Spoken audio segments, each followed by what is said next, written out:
बिस्मिल्लाहिर्रहमानिर्रहीम। मैं आए हुए तमाम ही print media, electric media, YouTuber हजरात का इंडिया अलायंस की तरफ से, महाविकास अघाड़ी की तरफ से आप लोगों का स्वागत करता हूँ, इस्तकबाल करता हूँ। हज़रात, जैसा कि आप लोग देख रहे हैं, महाराष्ट्र में जो महाविकास अघाड़ी बनी है और उसमें जिन जिन सियासी पार्टियों का सहयोग है, हमारे साथ ताउन है, या जो लोग हमारे साथ महाराष्ट्र के असेंबली इलेक्शन में साथ दे रहे हैं, उनमें से यहाँ पर शरद पवार कांग्रेस के जिम्मेदारान, मार्क्सिस्ट कम्युनिस्ट पार्टी के जिम्मेदार और शिवसेना उद्धव ठाकरे के जिम्मेदारान यहाँ पर हाजिर हैं, जैसा कि आप लोग सबको देख रहे हैं। इलेक्शन अपने उरूज पर आ चुका है और मुर्गी उड़ी के अंडा यह आखिरी दिन तक चलता है। और मैं तो इस बात को मानता हूं कि सियासत के मैच में कोई गेंद आखिरी गेंद नहीं हुआ करती। एक बात का इजाला और सफाई हम लोग करना चाहते हैं कि महाराष्ट्र में जहां तक अलायंस का ताल्लुक है, समाजवादी पार्टी महाराष्ट्र में हमारे साथ है, लेकिन यहाँ पर जिस ढंग से उन्होंने अपने कदम बढ़ा दिए हैं, या जिस उम्मीद पर वो पहले से ये सोच रहे थे, और जैसा कि उनके अकाबरीन ने ये कहा था कि भाई आप इलेक्शन लड़ो, आपका हमारी तरफ से पूरा इशारा है। समाजवादी पार्टी महाराष्ट्र में क्या हैसियत रखती है, किसी से पोशीदा नहीं है। जहाँ तक अलायंस का ताल्लुक है, कांग्रेस आयोग के पास सबसे ज़्यादा सीटें 102 सीटें, और जाहिर सी बात है बड़ा भाई छोटे भाई को देता है। जहाँ देने की बात आती है, बड़ा भाई छोटे भाई को देता है। यहाँ चंद सीटों पर लड़ने वाले लोग और ये कहते हैं कि हम लोगों ने अलायंस की तरफ से मंजूरी हासिल कर ली है, ये गलतफहमी पैदा करने की बात है। कांग्रेस और उसके सहयोगियों का सबसे बड़ा मोटो या मकसद ये है कि हम फिरका परस्त ताकतों को क्यों कर पीछे धकेलें। हर कोई अपने में अंजुमन है, लेकिन सबसे बड़ा हम लोगों का निशाना बीजेपी और उनके सहयोगी और फिरका परस्त पार्टियां हैं।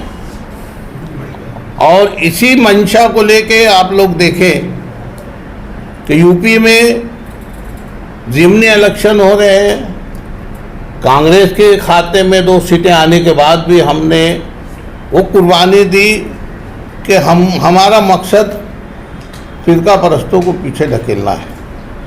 हमने 2 सीटों की कुर्बानी दी, मिलने के बावजूद हमने उसको समाजवादी के खाते में दे दिया कि आप अपना उम्मीदवार खड़ा करो, हम लोग आपके साथ हैं। उसके एकदम उलट महाराष्ट्र में पोजीशन है। समाजवादी की यहाँ जो पोजीशन है वो किसी से पोशीदा नहीं है। हम लोगों ने उनको अपने साथ बजाता और से लिया है। लेकिन मालेगांव में हमारे कानों तक जो बातें आ रही हैं कि उनको एबी फार्म मिल गया है और वही अलायंस के उम्मीदवार हैं, इस गलतफहमी का इजाला करने के लिए आप लोगों को यहाँ बुलाया गया है। कांग्रेस का उम्मीदवार, जैसा कि पिछली तारीख रही है, मालेगांव की सीट कांग्रेस के कोटे की हमेशा से मंजूर रही है, और उसी बुनियाद पर एजाज बेग साहब को इंडिया अलायंस की तरफ से मालेगांव की सीट कांग्रेस के खाते में मख्तस की गई है। आज मंजरनामा बिल्कुल साफ नहीं है, लेकिन मैंने कहा ना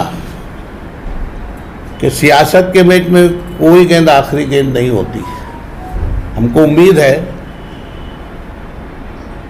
कि इलेक्शन के आखिरी दिनों के पहले पहले समाजवादी पार्टी के कैंडिडेट को ये कह के बिठाया जाएगा कि आपको बैठना है इंडिया अलायंस के हक में, क्योंकि सबका एक ही मकसद है, हमको फिरका परस्त पार्टियों को रोकना है। आप अगर महाराष्ट्र की थोड़ी सी हालात देखेंगे तो आज के वजीर आला भी शिकायत करते हुए नजर आ रहे हैं कि उनके साथ जाती हो रही है। उनको इशारा दिया जा रहा है कि आप राज ठाकरे के बच्चे के हक में अपने उम्मीदवार को बिठा लो। नवाब मलिक के बारे में फडणवीस साहब ने कहा कि हमने तो पहले ही कहा था कि उनको खड़ा मत कीजिए, हम उसकी मुखालफत करेंगे। वो उनके गठबंधन में होते हुए भी वहाँ पर मतभेद है, या तो थोड़ा बहुत है। अगर आप महाराष्ट्र के लेवल पे देखें तो फडणवीस जैसा घात सियासतदान भी इस बात को कबूल कर रहा है कि हम लोग अपने बागियों से परेशान हैं। जहाँ इंडिया अलायंस में 14 लोगों की शिकायत है, 49 लोगों की शिकायत हमारे मुखालफिन की भी है। और कुछ बातों तो एकदम आया है, नवाब मलिक को ले लीजिए या बाल ठाकरे के अपने राज ठाकरे के लड़के को ले लीजिए, या और दूसरी बहुत सारी सीटें आप देख लीजिए। भिवंडी में रुपेश म्हात्रे जो कल तक उद्धव ठाकरे के सबसे वफादारान में से थे, कल उन्होंने जाके एकनाथ शिंदे से हाथ मिला लिया। और सेठी जो सबसे बड़ा मुखालफिन में से था उसके, जिसको 2 बार उसने रुपेश म्हात्रे ने हराया है, आज वो उसके हक में वोट मांगने के लिए तैयार हैं हमारे समाजवादी पार्टी के कैंडिडेट शेख साहब के हक में। तो ये सब बातें बहरहाल होती रहेंगी और इलेक्शन के आखिरी दिन तक ये होगा। लेकिन जैसा कि हमको उम्मीद है कि आखिरी दिनों में हम लोग भी अपने तौर से इस कोशिश में कोशा हैं कि उनको मना लिया जाए, और ऊपर से भी हमारी कोशिश है कि इंडिया अलायंस में होते हुए समाजवादी पार्टी के कैंडिडेट को यहाँ से इलेक्शन लड़ने का कोई हक नहीं है और न रूमर फैलाने का कोई हक है।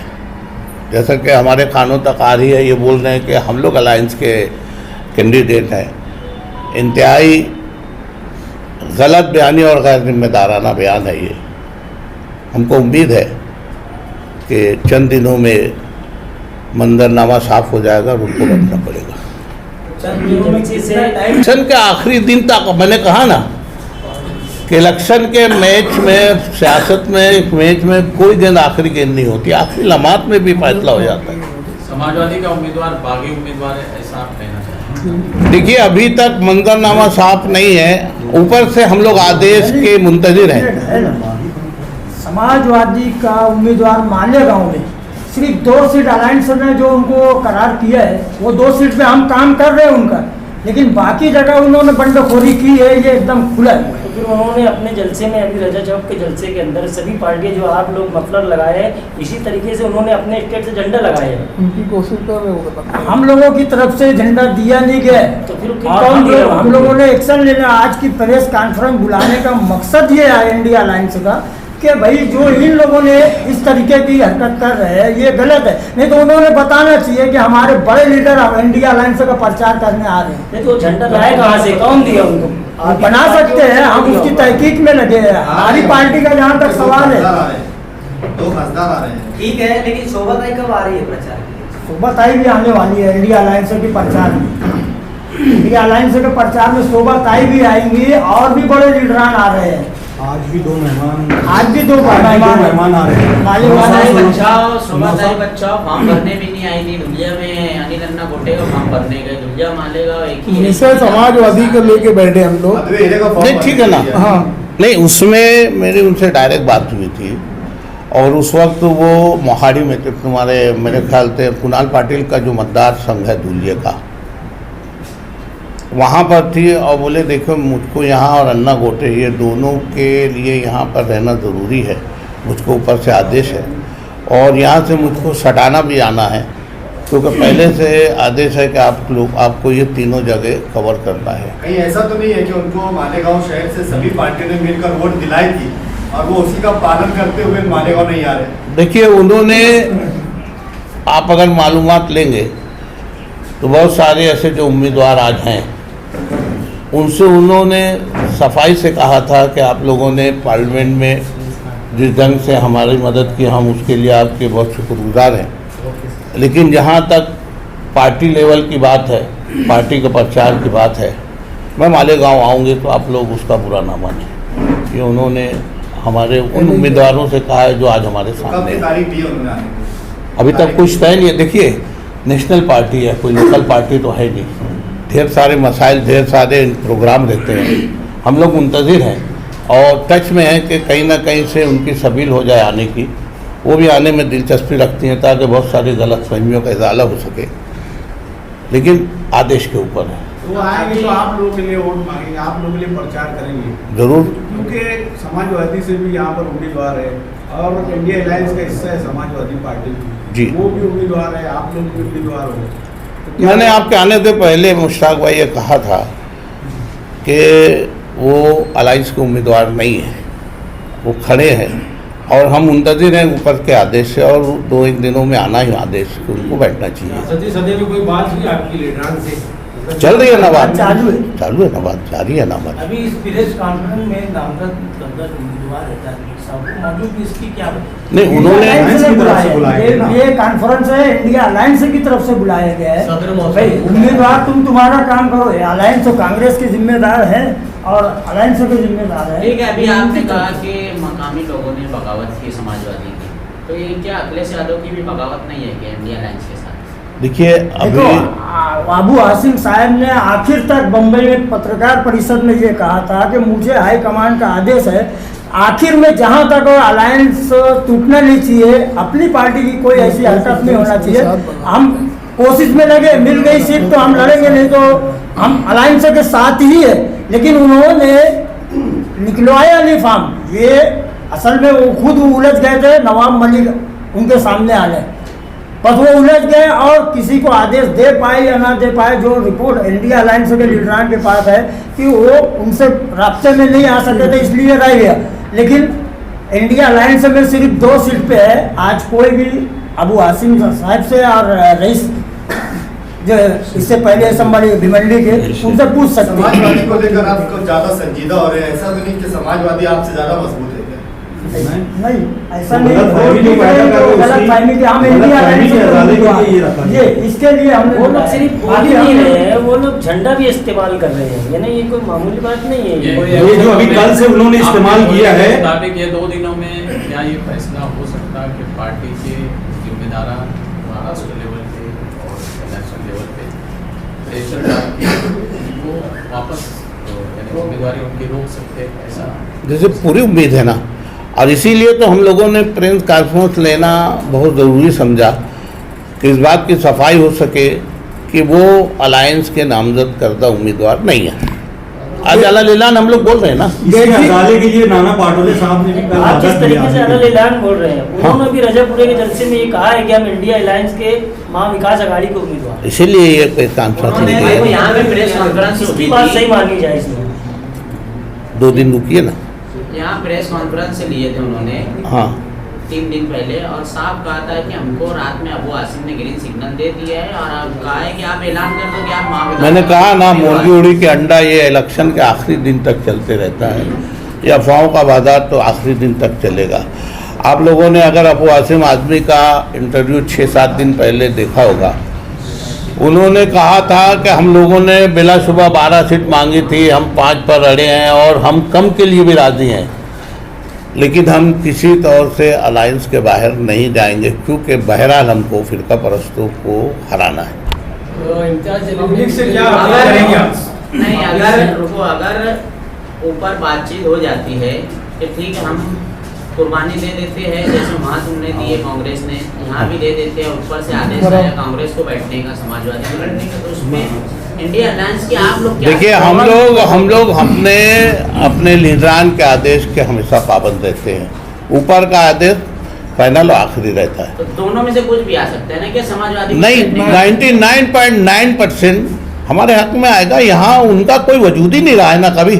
देखिए, जो अलायंस में सीटें तकसीम हुई हैं वो इस बुनियाद पे हुई है कि पिछले दिनों में किसका कहाँ तो मेंबर रहा है। हाँ, तुम्हारा पिछला कितना, और यहाँ पे उनका कोई भी पिछला कोई ऐसा रिकॉर्ड नहीं रहा आज वो है। मजबूत नजर आ रहे हैं शहर में। 1951 से ये कांग्रेस की सीट है। ऐसा लगता नहीं कि और इतनी कांग्रेस सारी बड़ी पार्टियां सीट है। इकट्ठा हो गई आप लोगों के, फिर भी इलेक्शन वैसा लड़ा नहीं जा रहा। आप लोगों की जाने जैसा लड़ा जाना चाहिए जी। एक मजबूत सीट हमेशा कांग्रेस की यहाँ रही है। हाँ। मगर अभी जिस तरीके से इलेक्शन जिस जोश से लड़ा जाना चाहिए वैसा कांग्रेस लड़ यहाँ शहर, आम वोटर तक पहुँच नहीं रही है। देखिए, इस शहर का सियासी शोर बहुत ऊंचा है। इस शहर का सियासी शोर बहुत ऊंचा है। आपको हम जरूर चौंकाएंगे। दिल्ली में जब केजरीवाल ने ऐलान किया था बीजेपी के सामने, किसी को उम्मीद थी क्या? लेकिन अवाम ने जब तय कर लिया ना, तो उसके जलसों जुलूस और गर्दी की कोई ज़रूरत नहीं रहती। हमारे पास किराए के सामीन नहीं है, अपनी मर्जी से लोग आते हैं। और यहाँ कांग्रेस का एक पॉकेट और 30,000 तो सबको मालूम है कितने भी ख़राब हालात रहे हैं। और 66% लोग तो हवा के साथ चलते हैं। अब वो हवा जो है, देख लेना, आपको अचंभा हम करेंगे। इस शहर में दिल्ली की तारीख दोहराई जाएगी।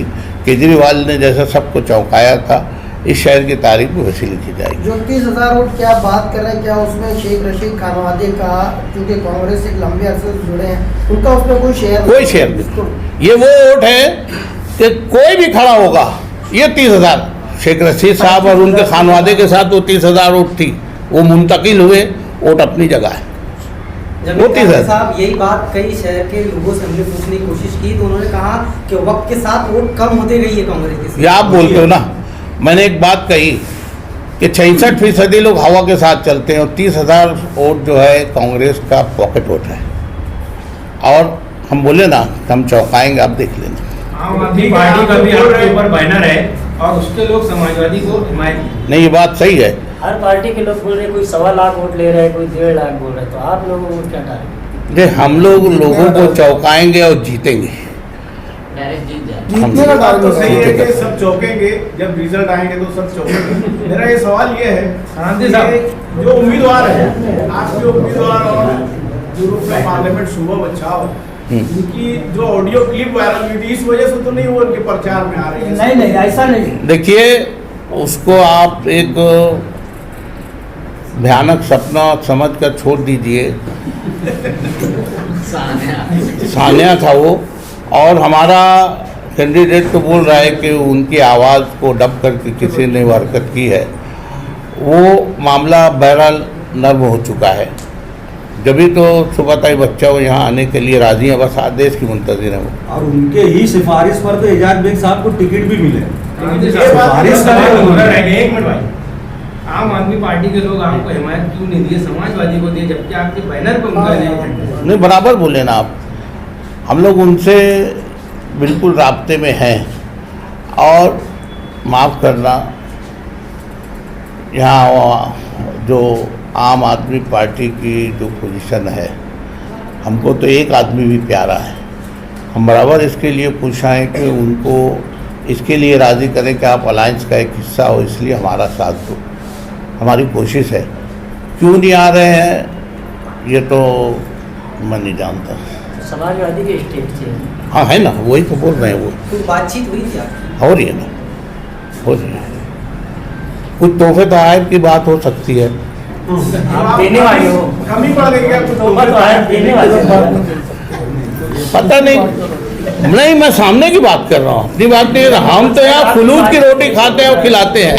हम उस बखेड़े में पढ़ते उड़ते नहीं। मैं एक बात बोल रहा हूँ, हम उस बखेड़े में पढ़ते नहीं।